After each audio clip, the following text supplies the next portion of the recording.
અરે મહિલા છો, કઈ ખબર નથી તમને? નીતિશ કુમાર થયા ગુસ્સે, વિધાનસભામાં વિપક્ષને સંભળાવ્યું। બિહાર વિધાનસભામાં મુખ્યમંત્રી નીતિશ કુમાર એક વખત ફરી ગુસ્સે થયા। જ્યારે સીએમ પોતાનું ભાષણ આપવા માટે ઊભા થયા તો વિપક્ષ હોબાળો કરી રહ્યો હતો। આ દરમિયાન નીતિશ કુમાર આરજેડીના મહિલા ધારાસભ્ય રેખા દેવી પર ગુસ્સે થયા। સીએમએ આરજેડીના ધારાસભ્યને કહ્યું, અરે મહિલા છો, કઈ ખબર નથી તમને? નીતિશ કુમારે આરજેડીના પર નિશાન સાધતા કહ્યું, આ લોકોએ ક્યારેય કોઈ મહિલાને આગળ વધારી નથી। 2005 બાદથી જ મહિલાને આગળ વધારવાનું શરૂ કર્યું છે ને તેથી કહી રહ્યા છીએ, ચૂપચાપ સાંભળો, અમે તો સંભળાવીશું પરંતુ તમે નહીં સાંભળો તો તે તમારી ભૂલ છે। નીતિશ કુમાર જ્યારે બોલવા માટે ઊભા થયા તો વિપક્ષ અનામતને લઈને વિરોધ કરી રહ્યો હતો।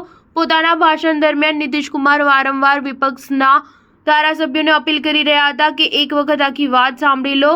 જાતિગત વસ્તી ગણતરીને લઈને નીતિશ કુમાર કહી રહ્યા હતા કે મારી ઈચ્છા હતી ત્યારે અમે તમામ પાર્ટીઓને બોલાવી હતી, તે બાદ બેઠક કરવામાં આવી હતી, તે બાદ સર્વે કરવામાં આવ્યો અને જાતિગત વસ્તી ગણતરી કરવામાં આવી, તે બાદ જ જાણકારી મળી। આ દરમિયાન વિપક્ષી સભ્યોને સમજાવતા સીએમ કહી રહ્યા હતા કે જો બેસીને આખી વાત સાંભળી લો તો તમને બધાને ઠીક લાગશે। નીતિશ કુમારે કહ્યું, જ્યારે સર્વસંમતિથી જાતિગત વસ્તી ગણતરી થઈ ગઈ અને પછાતોની સંખ્યા વધુ આવી, જે 50% અનામત મર્યાદા હતી તે અમે લોકોએ 75% કરી, 10% કેન્દ્ર સરકારે અપર કાસ્ટ માટે લાગુ કરી હતી તો તેને પણ લાગુ કરી। અમે દરેક પરિવારની આર્થિક સ્થિતિની જાણકારી લીધી। સ્ટાર ન્યૂઝ 7 હંમેશા સચ્ચાઈની સાથે।